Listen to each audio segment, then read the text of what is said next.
Oke, jumpa lagi bersama saya Wong Ganteng Santunyo. Dan pada pagi hari ini kita akan bercerita psikologi hutang.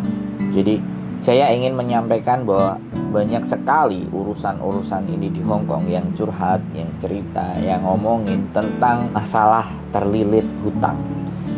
Jadi persoalan ini justru menurut saya itu persoalan yang bisa dipastikan tidak akan pernah ada habisnya. Bisa dipastikan tidak akan pernah ada selesainya urusan hutang piutang, karena lingkungan di sekitar, keadaan dan situasi serta kondisi itu sama sekali tidak berubah kepada orang-orang yang setidaknya berhutang.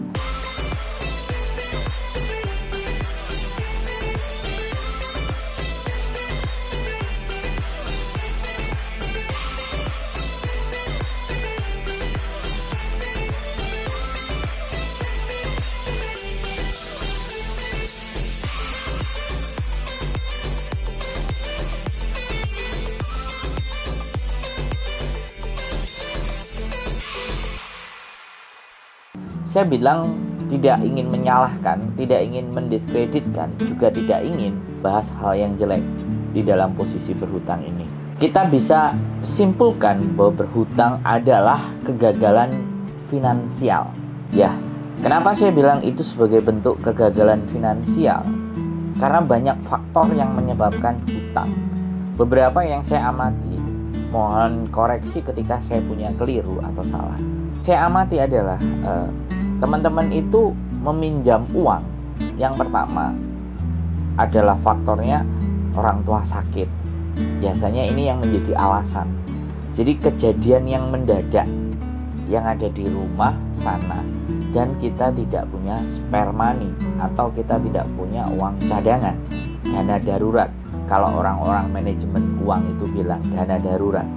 Jadi yang pertama adalah sakit yang menjadi alasan, atau kecelakaan, atau sesuatu yang sifatnya adalah mendadak, insidental. Jadi sesuatu yang sifatnya tiba-tiba. Terus yang kedua, utang itu karena faktor apa? Pola dan gaya hidup, serta meremehkan dan menyepelekan suatu keadaan. Sekali lagi bahwa orang berhutang itu faktor dari yang pertama adalah sakit. Kenapa kok sakit? Karena faktor menyepelekan. Kenapa kok menyepelekan atau tidak berhati-hati atau apes? Dia bilangnya kan seperti itu, sehingga mendorong kita untuk berhutang.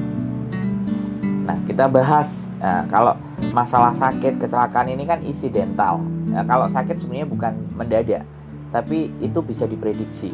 Nah, insidental kecelakaan, tapi tiba-tiba sakit dan tidak ngerti.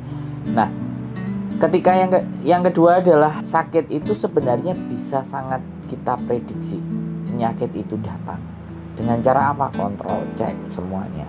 Entah hal-hal yang ringan yang kita lakukan itu, bahkan menjaga olahraga, menjaga pikiran kita, ini bisa menghindari kita dari penyakit. Bahkan tingkat stres yang tinggi pun ini juga berdampak ke penyakit. Biasanya orang-orang berhutang itu faktor yang tidak bisa disalahkan atau kita anggap sebagai hal yang memang masuk akal ketika kita tidak punya dana talangan, dana cadangan. Nah, kalau kata-kata orang-orang manajemen keuangan itu dana darurat, dana cadangan, dana talangan. Ini yang menyebabkan kita berhutang. Nah, kadang ini juga faktor gaya hidup. Bagaimana kita mengatur kondisi keuangan finansial. Selalu banyak ketika kita berbicara mengatur tentang masalah uang, kamu tidak ngerti kebutuhan, kamu tidak tahu ini, kamu tidak tahu itu. Jadi seperti itu. Saya boleh bercerita tentang pengalaman saya, bukan tidak pernah hutang. Hidup saya, sekali lagi hidup saya itu pernah 1 kali hutang, bahkan 3 kali hutang, yang 2 kali dengan pihak bank, yang ketiga adalah dengan kolega atau teman, atau kita bicara customer saya. Waktu itu saya masih sangat ingat betul. Waktu itu saya pinjam duit di tahun sekitaran 2010, 2011. Itu saya 12 juta saya hutang. Tapi alhamdulillah bisa saya selesaikan dan saya tambahin 2 juta. Walaupun tambahan itu sekali lagi tidak diminta sama yang punya. Sebagai ucapan rasa terima kasih itu. Yang berikutnya yang saya ngutang sama bank, yang saya gadekan adalah sertifikat tanah. Saya pernah juga, bahkan sampai sekarang sertifikat tanah saya masih dibawa. Bukan karena hutangnya nggak selesai ya, tapi karena memang sama orangnya kadang tidak dikembalikan. Ada yang cerita terakhir, saya utang dengan bank waktu itu, bank BPR. Saya pinjam duit di bank BPR itu sebenarnya karena saya terkena kecelakaan. Nah, yang saya tadi bilang, kecelakaan, dana saya sebenarnya ada 56 juta, tapi saya putuskan untuk saya hutang saja. Saya nggak ambil duit saya dengan berbagai macam pertimbangan. Nah, dari seperti itu saya berhutang itu karena posisi terpaksa, dan alhamdulillah semuanya terselesaikan dengan baik dan benar. Ada terakhir yang saya berhutang sekitar 20 juta sama perusahaan dengan saya menjual produknya, kemudian sekali lagi saya nggak bisa membayar, kemudian perusahaan tersebut koordinatornya itu atau ketua cabangnya, kepala cabangnya yang saya pinjemin duit itu saya nggak setor 20 juta, mau dipenjarakan, saya kalang kabut. Akhirnya disitulah yang memaksa saya akhirnya berangkat ke Jepang. Itu motif yang sama seperti teman-teman. Jadi saya berangkat ke Jepang cari duit, ya alhamdulillah 3 minggu saya bisa dapat uang 20 juta dengan bekerja di sana secara ilegal pastinya. Jadi hutang itu karena kegagalan finansial, dan itu bisa sangat terjadi kepada siapapun, bahkan diri saya. Tetapi dari situ saya belajar bahwa sebenarnya hutang itu bisa kita hindari ketika kita mencoba belajar untuk memaksakan diri untuk mempunyai tabungan, memaksakan diri untuk menyisihkan uang, memaksakan diri untuk menyimpan uang. Jadi itu bisa. Nah, yang tidak bisa teman-teman itu memaksa diri sendiri. Memaksa orang lain bisa, tapi memaksa diri sendiri itu tidak semuanya orang bisa. Karena ketika kita mampu menahan dan mampu memaksakan diri kita untuk tidak boros, tidak ini, tidak itu, maka itu bisa. Bahkan cita-cita dan keinginan saya dan mulai belajar ingin saya terapkan dalam kehidupan saya kepingin bagaimana lifestyle saya, gaya hidup saya itu sama seperti pada saat saya zaman kuliah dulu. Jadi tempat tinggal numpang, makan juga cukup seadanya saja, nggak perlu berlebihan. Saya belajar membuat diri saya sendiri. Saya tidak menyuruh teman-teman seperti itu ya, tapi saya bercerita pengalaman saya. Waktu dulu saya kuliah, saya hanya dibekali uang 50.000 untuk 2 minggu. Bagaimana cara hidup dengan 50.000 dalam 2 minggu? Itu saya terapkan ke dalam diri saya sampai saat ini, sampai detik ini. Bahkan di dompet saya itu tidak lebih uang itu $100, bahkan $200. Ketika saya pun bekerja dengan waktu itu 2003, bahkan 2023 saya lulus sampai 2010, saya menerapkan di dompet saya hanya ada duit 1 lembar 100.000 atau 50 ribuan 2 atau 20-an 5, tidak lebih dari itu, sisanya ada di tabungan. Jadi saya memaksakan. Jadi terkadang memang bahkan saya dulu pernah dihina, bahkan dicemooh, bahkan dibully sama teman-teman kantor di saat hari Minggu mereka jalan-jalan ke mall, beli barang branded, beli ini, beli itu. Sedangkan saya cukup isi bensin 2 liter, saya naik sepeda motor saya CB, saya keliling ke rumahnya customer, melakukan pendekatan dengan customer. Kebetulan di tim saya waktu itu ada 3 orang. 3 orang yang artinya orang yang benar-benar menyimpan uangnya. Pada saat kita selesai bekerja, 3 orang inilah orang yang tidak bingung atas pekerjaannya. Salah satunya termasuk saya.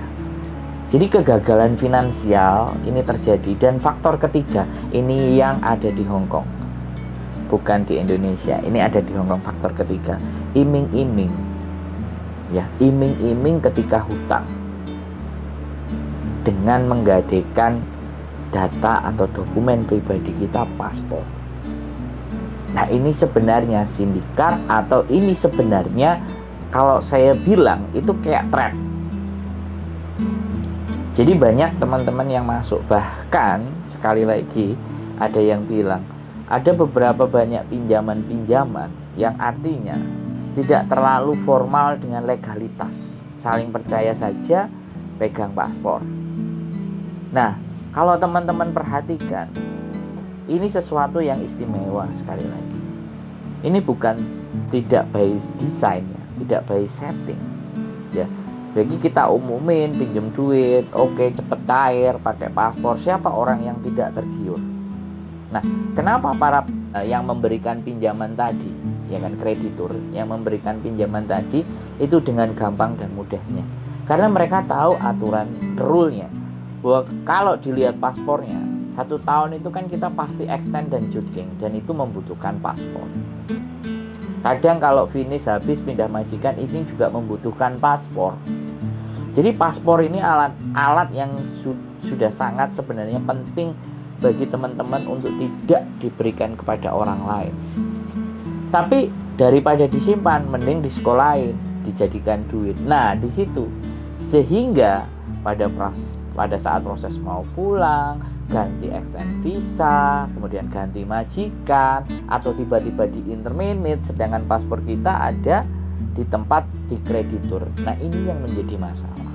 Kreditur ini juga luar biasa mengambil celah dan peluang. Nah, otomatis kita juga tidak bisa menyalahkan sang pemberi hutang, ya kan? Sekali lagi kita tidak bisa menyalahkan. Tapi kalau hutang-hutang yang sifat dan jangkanya pendek dengan bunga yang agak lumayan, setidaknya mengembangkan uangnya. Dan itu hal wajar. Di sini kita tidak membahas haram atau halal ya. Jadi ketika kita pinjam 5.000 dan dikembalikan selama 7.000, dibalikan, intinya baliknya total adalah 7.000, dan itu dalam waktu 5-6 bulan. Misalnya, kalau dihitung 3 orang, 4 orang, uang kita sudah kembangnya luar biasa. Jadi sekali lagi, bagi sang kreditur win-win solution, bagi yang pengen ngutang, ini adalah tawaran yang menggiurkan. Belum lagi dibumbuin sama sales-salesnya.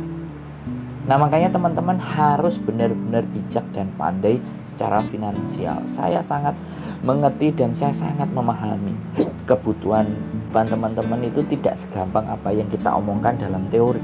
Tapi mau tidak mau, bisa tidak bisa, kunci agar kita tidak terjerat pada hutang, kita harus berpikir dan memaksa diri kita. Sekali lagi saya bilang, kita harus berpikir dan memaksa diri kita untuk bisa menyisihkan sebagian uang sebagai dana talangan atau dana darurat. Jadi hal itulah yang menurut saya sangat penting yang harus ditanamkan di dalam diri teman-teman dan juga termasuk saya. Saya juga sama, saya itu memaksakan diri saya untuk menyimpan. Bukan saya pelit. Istri saya luar biasa royal.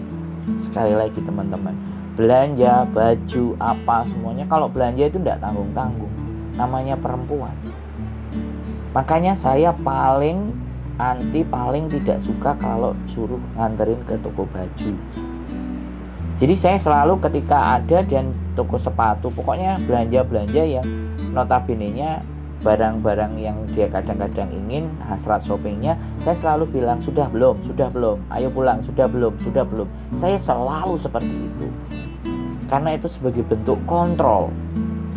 Kalau kita mau belanja, saya selalu bilang sama istri saya, kamu boleh habis duit banyak, kamu punya duit banyak, tapi yang kamu beli adalah sesuatu yang punya nilai dan nilainya tidak turun.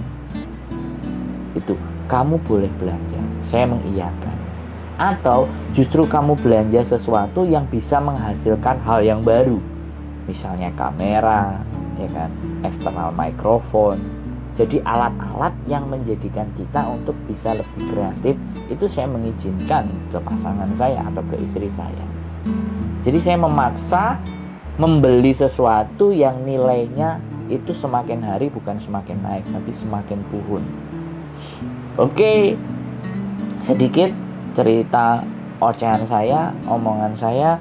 Mudah-mudahan teman-teman tidak kena trap atau jebakan untuk menghutang. dengan menggadaikan dokumen pribadi teman-teman. Sekali lagi waspadai ini semuanya. Gunakan waktu teman-teman untuk justru berpikir, kemudian melakukan tindakan-tindakan yang sifatnya positif. Jauhi teman-teman yang setidaknya membuat kehidupan kalian itu tidak punya nilai dan tidak bermanfaat. Sekali lagi salam dari saya, wong ganteng sak donya, dan sekali lagi keep, tahan diri, tahan segala sesuatu, karena orang yang berhasil adalah orang yang mampu dan kuat menahan. Itulah dari saya. Terima kasih. Selamat malam dan assalamualaikum warahmatullahi wabarakatuh.